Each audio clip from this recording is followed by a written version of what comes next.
मैं रूपाली भंडारी। ताज़ा अपडेट देखने के लिए देखते रहिए अलबेला रिया बड़ी चैनल को ज़्यादा से ज़्यादा सब्सक्राइब, लाइक, शेयर, कमेंट करें।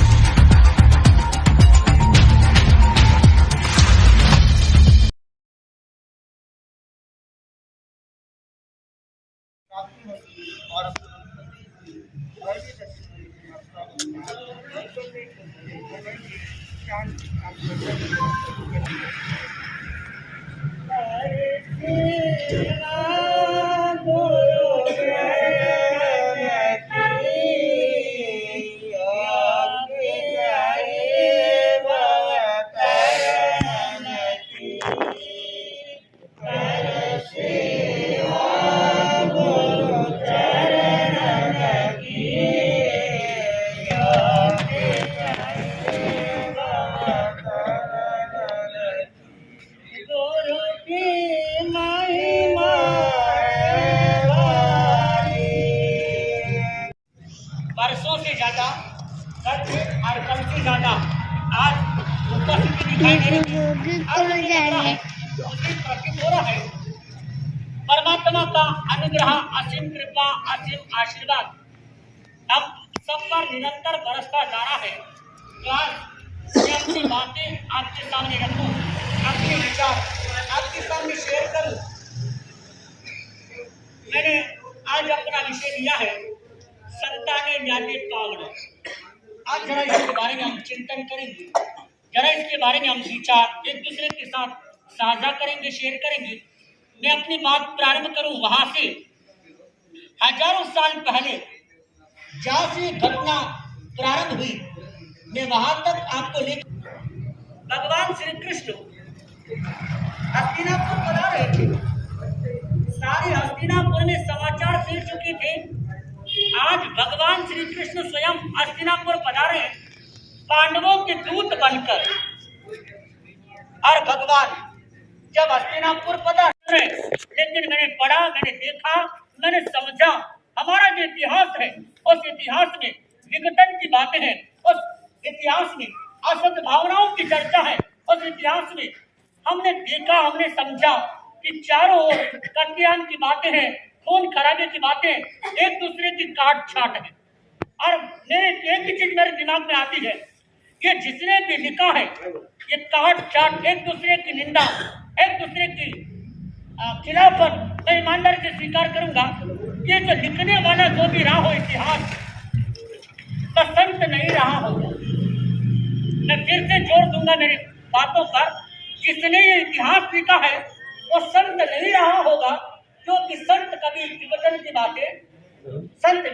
बातें नहीं करता, संत फूट की बातें नहीं करता, संत खून की बातें नहीं करता। मैंने पढ़ा एक दूसरे की काट छाट, जैन परंपरा में सनातन की काट लिखी हुई है। सनातन परंपरा में जैनियों की काट, जैनियों की निंदाएं और जैनियों को गालियां तक लिखी गई है। और मुझे समझ आया ये लिखने वाला कोई संत नहीं हो सकता, कोई दुराग्रही व्यक्ति होगा, कोई असत भावनाओं से पीड़ित व्यक्ति होगा, कोई राक्षसी अंश वाला व्यक्ति होगा जिसने ये सब कुछ लिखा है। क्योंकि मैं फिर जोड़ दूंगा, संत वही होता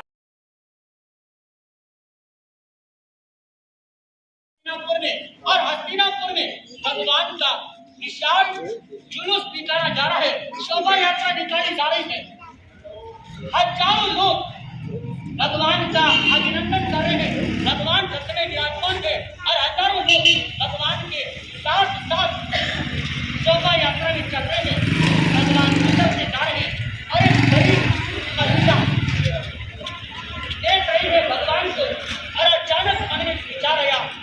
ना, कोई मेहमान घर आए, इसका इंतजार किया है, फोन लगा करके बुलाया, होली पर नहीं आए, दिवाली पर नहीं आए, दशहरे पर नहीं आए, बुलंदी पर नहीं आए, फोन लगा करके पूछते हो कभी इंतजार किया है क्या कि संत मेरे घर पधार आए। और आपसे कहना चाहूंगा,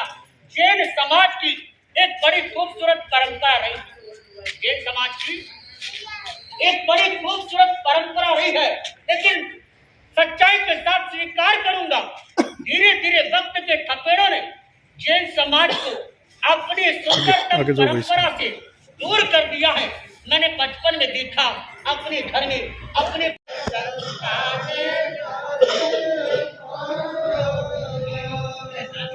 आज इतनी पब्लिक है लेकिन आवाज है इस माताओं बहनों से बोलूंगा आदि शादी ब्याह का सीजन था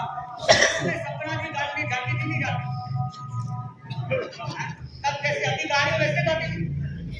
नहीं जो वहां डब्बा मिलता था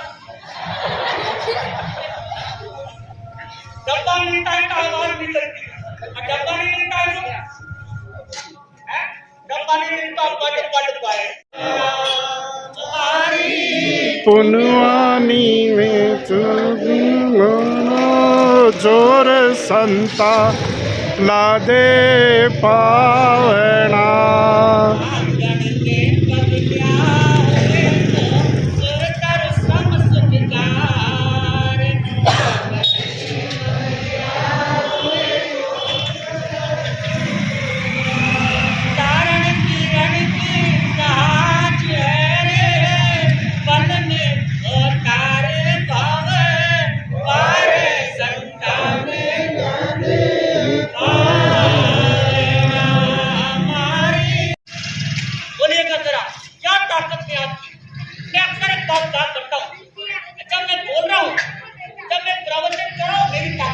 मेरी शक्ति मैं अक्सर दान करता हूँ मैं जो बोल रहा हूँ परमात्मा की कृपा है मेरी ताकत क्या एक सांस निकल गई दूसरी सांस ले आऊं ये मेरी ताकत है क्या आप लोग यहाँ पर बैठे हुए हैं मुझे सुन रहे हैं ये मेरी ताकत है या उस परमात्मा की ताकत है ईमानदारी से बोलो मेरी ताकत क्या है आदमी गमन करता है मेरी ताकत मैंने मुरारी बापू की लाइन मुझे बड़ी पसंद आती है मुरारी बापू इस लाइन का बार बार अपनी राम कथा में उल्लेख करते हैं और वो लाइन मुझे बड़ी पसंद आती है मुरारी बापू कहते हैं पोते ना करता के कहां तू गया वो कहते हैं मैं कहां गया हूं मैं मेरी ताकत से नहीं गया हूं इस रामचरितमानस ये जो पोथी मेरे सामने पड़ी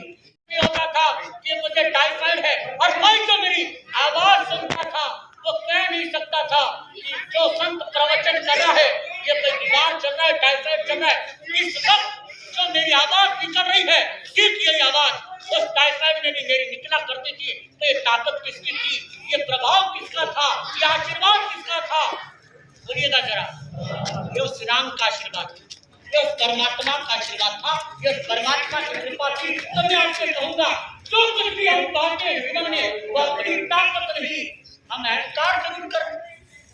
हम घमंड में जरूर रह जाए हम क्या जरूर ले तो मुझे जानता नहीं मैं कौन हूँ लेकिन आपसे कहूंगा हमारी ताकत क्या हमारी औकात क्या और आपको बता दूं हमारी औकात हमारी औकात कितनी सी है मैं बताऊं आपको एक मेहमान आते तो गाड़ी ऐसे रहते हो क्या गाइएगा भगवान आए हैं विदुर जी के घर पे और मैं कहूंगा फिर में ये सोचिएगा भगवान आपके घर आए हैं और फिर कहेगा कहिए राजू भाई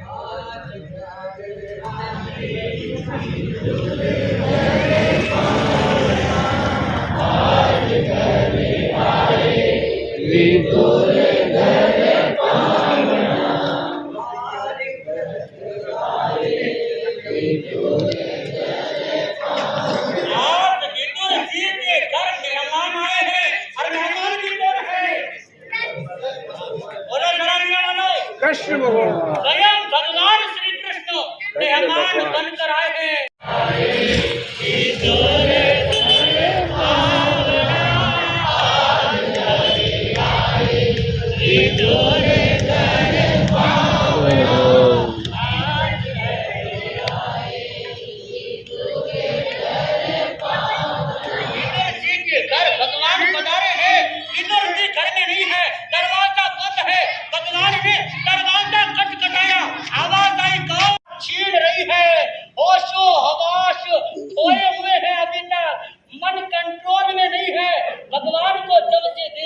भगवान मेरे घर आए हैं ये सोच कर बावरी हुई जाती है और छीनती जा रही है पेड़ों को गिरी को तो नीचे गिरा रही है और छिलका